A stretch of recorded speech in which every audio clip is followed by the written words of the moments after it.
All right. I never watched that on a big screen before. I'm always looking at it on my iPhone, so I never got a chance to really see it.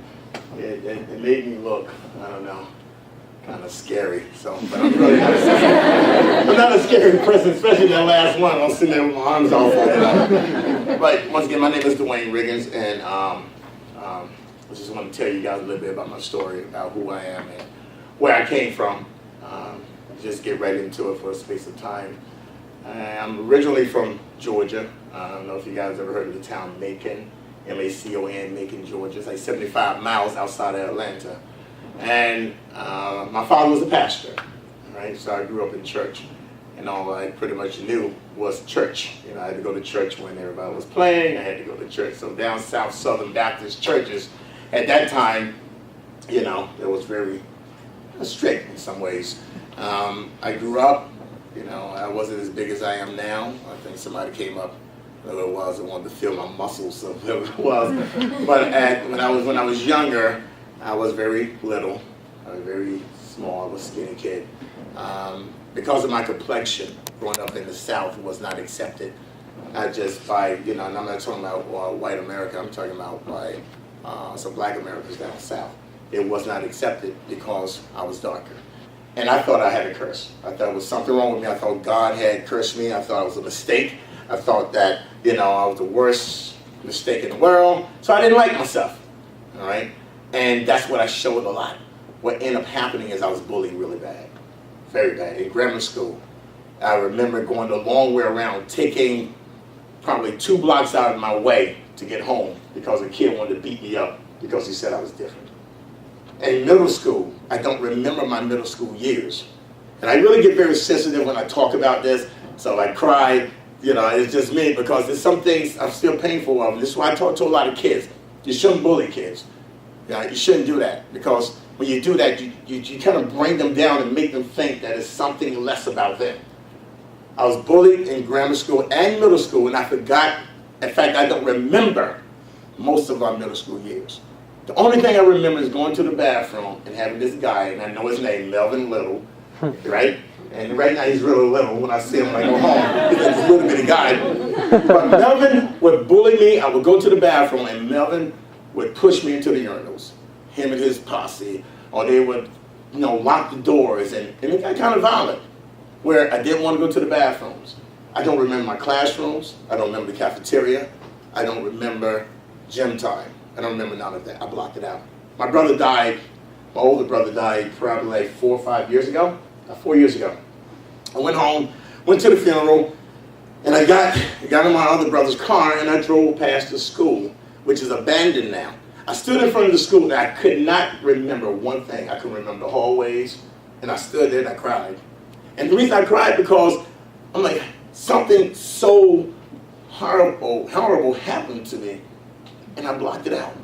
I walked up to the door and looked through the door and couldn't remember the hallways. That's how bad it was.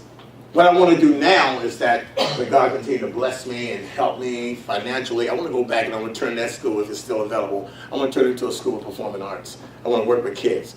The place where I was bullied, the place that tried to break me, I want to go back and I want to make it so people can go and be able to get help. As I went on through high school, I became the child or the kid that no girl wanted to date. I couldn't get a date if you paid me. I couldn't get a date if you paid the girl. I couldn't get a date. I was not popular. I was the most likely not to succeed in life. I was 119 pounds as a freshman. And I was like 6 feet. So imagine what that looked like. 119 pounds as a freshman, 6 feet. And it was amazing. I remember wrestling. I wanted to go out for the wrestling team. I wrestled at 119. I did that. And it was okay. I think I wrestled 1 match, and then that was it. But all through school, bully. And the very hard part is that my mother became alcoholic. So being in school and being bullied, and then having to go home and deal with a mother that was alcoholic. Mind you, my father was a pastor, so it was very tough on his ministry as well. But she had to deal with something that brought her down. And this is something I had to face. I learned how to drive a car at the age of 13 years old. Because I used to have to go to work, pick her up, they would call, and bring her home.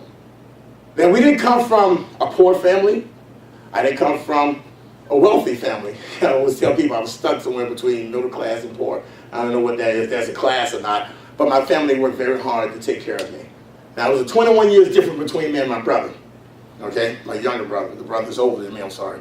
21 years difference. So my mother had me when she was like 45, 46 years old. So basically, I was the only child. Everybody had moved and migrated up to New Jersey. So I was at home by myself, all right? I began to just feel bad about myself. I didn't think that I was worth anything. I thought that, once again, God had made a mistake. One scripture that comes to my mind that I always use right now is that all things are possible to one who believes. If you believe it, it's possible. One thing that they could not take away from me, and that's my dreams. See, I was a dreamer. I used to get on my bike, as I was saying, and I would take long rides, and I would dream. I would dream about being successful. I would dream about doing some wonderful things. And I always liked helping people. I always liked being in front of people and helping people and trying to motivate people. But at that moment, I did not know my mission in life. So I went through school, and at the high school, I decided, you know what, I'm going to New Jersey. I'm getting away from everybody, going up to where my brothers were, and I'm going to change my life. But I still had a victim mentality. I still had a defeated mentality because something that happened to me as a child was still affecting me as an adult. So I got up here and show you how Satan works. My neighbor happened to be a drug dealer. Living with my brother, downstairs, below us, our neighbor was a drug dealer. I remember going in, I sat down, I talked to him, and we started smoking marijuana, and he said, listen, I got this stuff called cocaine. I want to try it. And, of course, I tried it. Why? I wanted to be accepted. I felt like if I do this, it's going to make me cool. People are going to accept me. People are going to like me. People are going to love me. They're going to be with me because I'm cool. I'm sipping coke. I started using coke. I started smoking weed. I started drinking. I started doing things that now that I kind of regret doing it because it messes with my mind. I'm surprised I'm remembering all this stuff. So if I forget and repeat myself, just laugh and act like, you know, it's just a little crazy. But that's what drugs do to you. It causes your mind to not function the way it normally would do. So I started using coke. I started drinking, trying to be accepted. Now, mind you, going back, I started training in martial arts when I was 15 years old. And I was always in martial arts. I was always fighting, always competing or whatever. But still, I still had a mind mentality of being a victim. It's how I viewed myself. It's not the way other people view me, it's how I view myself. I think in the Bible it talks about Joshua. I think when Joshua, they went over to view the land, he says the people over to view the land, they came back with a bad report.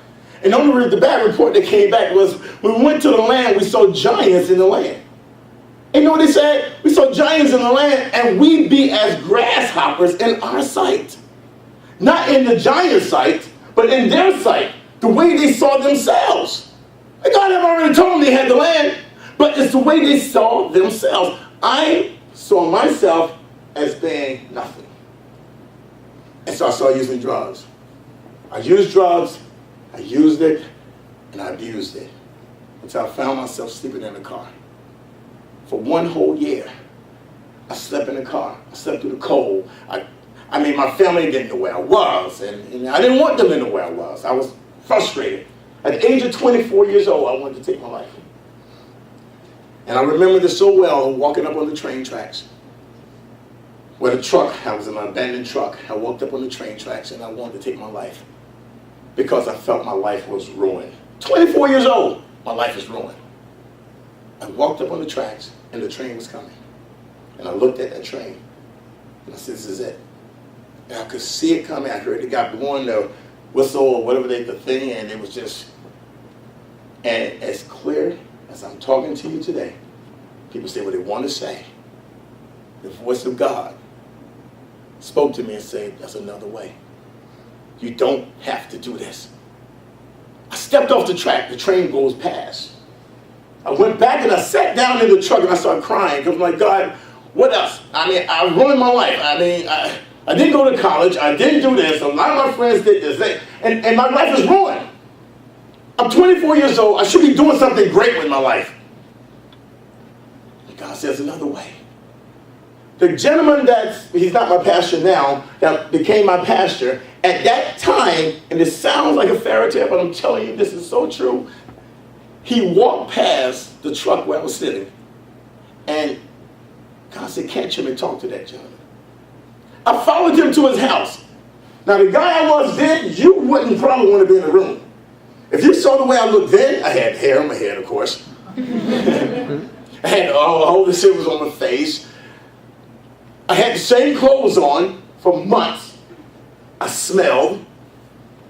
Same shoes. On drugs. And you know what? I'm surprised. And I know it's this God healing my body because I lived off potato chips and cookies. Because I had no job. And I remember going to his house. I knocked on his door. And when I knocked on his door, his wife answered the door. And she wanted to know, how can I help you? So I need to speak to Pastor Jones. That was his name. And she says, okay, she closed the door back. And she went and she got Pastor Jones. He come to the door. How can I help you? And I broke down in tears and I said, I'm tired. I just want to tell you, I'm tired. I don't know what else to do. I'm tired. He took me in and he said, okay, let's sit down and talk. He said, but let me pray with you first, young man. Now, I did not know that they were scheduled to have a prayer meeting at that exact time. So as I was kneeling to have prayer, maybe like 10 people from the church walks in and they kneel down with me. And I went, God changed my life through a prayer meeting. That day, it's been almost 30 years now. That day, my life changed. What changed? The Bible speaks about a renewing of the mind. I had to change my crowd, my environment. But I had to first change me. All the dreams that I had, all the things that I wanted to do, I had to start thinking that way. Now, I'm like, okay, fine, God. You're cleaning me up. You're getting myself together. Now I got to start to believe in Dewayne. I have to start to believe that Dewayne is somebody. That I'm worth more than anything. Most of all, I'm great in the eyes of God.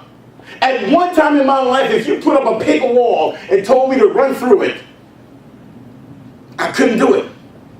But you put up now a steel wall 50 feet thick and tell me to go through it because there's something on the other side I have to get, I'm going through that wall.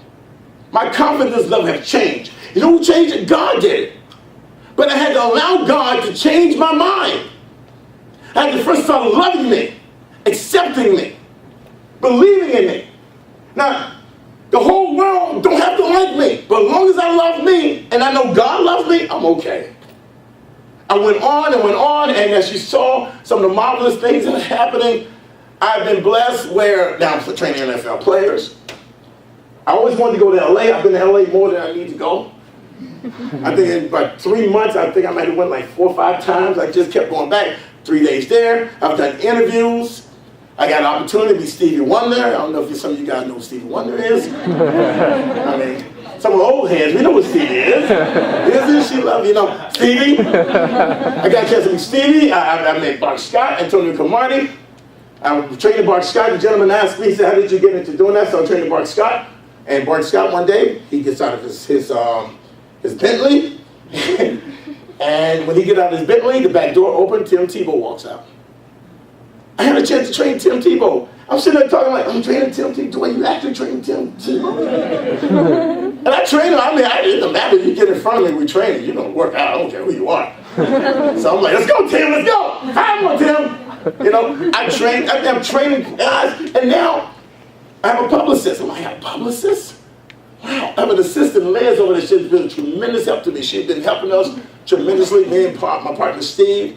We started a foundation called Fab Friends Against Bullying. Now my publicist is working on getting us on The View. We might be on the Today Show, as well as Good Morning America. And plus, doing other things and traveling. But I came from a place of my life where I believed what people told me I was, to a place where I began to believe what God said I was. See, when you listen to people and people tell you this and they put you down, they put you down, they put you down, you begin to accept that. And when you accept it, it affects you. I don't care who you are in life. I don't care if you're young or old. All things are possible to one who believes. Believe it. Just believe it. What you got to lose? Huh? Just believe it. I mean, Peter looked at God. He looked at Jesus. Jesus was coming across the water. Peter said, hey, Jesus, can I come out there and walk with you? Jesus said, come on, Peter. Peter was cool. He's walking on the water. This is all right. Hey, look, guys, I'm on water. Jesus put him through a test. Let me let the storm, the stuff around him start to, act up. Let the waves come up. He was okay as long as he kept his eyes on his goal. But what happened when the water started kicking up and the waves and the storms, and he started looking around, and what happened to Peter? He started to sink. That's what happened to many of us. We're so worried about what's around us, what people saying about us, and this is not happening, that is not happening, so I might as well give up. No! You don't give up. You keep your eyes on your goal. I'm not telling you you're going to be perfect and things are going to go right all the time, but don't quit. Some of you guys, you're young, you're in school, you have your whole life. My son's 22 years old. By the way, I'm 50. All right, so I'm giving my age. If I keep telling you all this stuff, you're going to think he must be very old. 22 years old. He tells me, man, Dad, what am I doing with my life? I said, what? You're 22. But I give to be 22 again. You have your whole life ahead of you. Your whole life ahead of you. Dream. Don't let nobody take your dream. They can take your money, they can take your car, they can take but your dream is yours. Dream it. Have a passion about something. Some people say, well, I don't have a gift. Yes, we do. Every one of us in here have a gift. God has blessed each one of us, every one of us, God has blessed us with a gift. You just got to pray, ask God, what do you want me to do? That what you may think God wants you to do may not be it. I had no idea I'd be at Elevate Ministry. What is it? Elevate? Elevate Brothers Sons Church Student Ministry. I never knew I would be doing this. I never knew I would meet a lady named Sarah. I never knew I would meet her husband. I never knew I would meet Liz. I was almost saying machine. I never knew I'd meet Robin. I call her the machine because she works out very hard. Don't get embarrassed. That's your mommy. I know it. Come on. But I never knew I would meet these guys. When I met this man, Lance, he was all happy, just a smile. Sitting in my class, he's smiling. And we just getting down. We doing exercises. He comes up, he was tired. He said, can I take a picture with you? With that same smile. I mean, who is this guy? He's energetic. But I never knew I would be doing this. Now, I'm doing good too. Look at it. Woo. I've dealt with youth ministries before. A part that I kind of got old. When I got involved with church, we had a youth ministry. And I've dealt with hundreds of kids. And I feel at home doing this. I spoke in Chicago. I spoke in Montana. I've been to Florida. And I've spoken to a lot of different children as well as adults. And we're always telling them and talk to them about being a better you and believing in yourself. If some of you guys have been bullied, you're not the one with the problem. The person with the problem is the bullier. And I pray there's no bullies in here. I don't like bullies. I'm not going to beat you up. Don't worry if you're a bully. But I just don't like the attitude of being a bully. I love everybody. But if you are a bully, if you just see somebody you want to pick on, come on, stop and think. Why? Why do you want to pick on that person? Why? Most bullies do that because it's something about they see in you that they wish they had. So I got to put you down to make me look good. You're not the one with the problem. They has the problem if you've been bullied. Believe in yourself. Just believe in yourself. Dream. Like this one guy down south. I mean, they used to bully this kid all the time. He was overweight, and they bullied him. And I went home, and there was an event that they had, and I went to the event with a friend of mine, and they had a police officer standing at the door, big guy, standing there, make sure everything was okay. I walked past, and I looked at him, like, hey, I get my friend, I said, isn't that? He said, yeah. I'm like, that's the one they used to push around. Yeah. I said, I guarantee you if I push them around now. They standing there, chest out here, arms all big, gun on the side. Yeah. but you never know what your life is going to be. I mean, when people call you a nerd because you like to get A's and B's, think about it. Hello? That's what you're supposed to do, right? They're getting D's and F's and you get A's and B's and they're saying you're different. You get A's and B's? That's my bad. And they say you're different? No, you're not different. You're doing what you're supposed to do. Don't let people put you down. Believe in yourselves. And if you believe in yourself, you can change the whole world. Just be confident, believe in yourself. I love you guys. The first time meeting you guys, some of your faces I've seen here and there. And if you're 12 years old, come to my class on Saturday. We have a good time on Saturdays. All the adults, I got some adults that's supposed to be, your sister says she's coming. She says she's coming to class. All right, you guys are all welcome. I really appreciate being here. My timing is excellent. I did it perfect, dude. Yeah, you did. I went through some of the things that I didn't really deal with, but a lot of things I did go through in my life. But the whole point is to show you guys how you can go from one point in your life and you end up somewhere else. That's why I have the company called Path to Power, because it's a pathway, and instead of growing weaker, the Bible speaks about going from strength to strength. Instead of growing weaker, you shall always get stronger in your life. Just believe in yourselves, and the whole world will change. God bless you. I love you guys. Give yourself a hand. Come on, give yourself a hand. If you have any questions, I'm here. If not, I give it back to Miss Sarah. And she works out hard.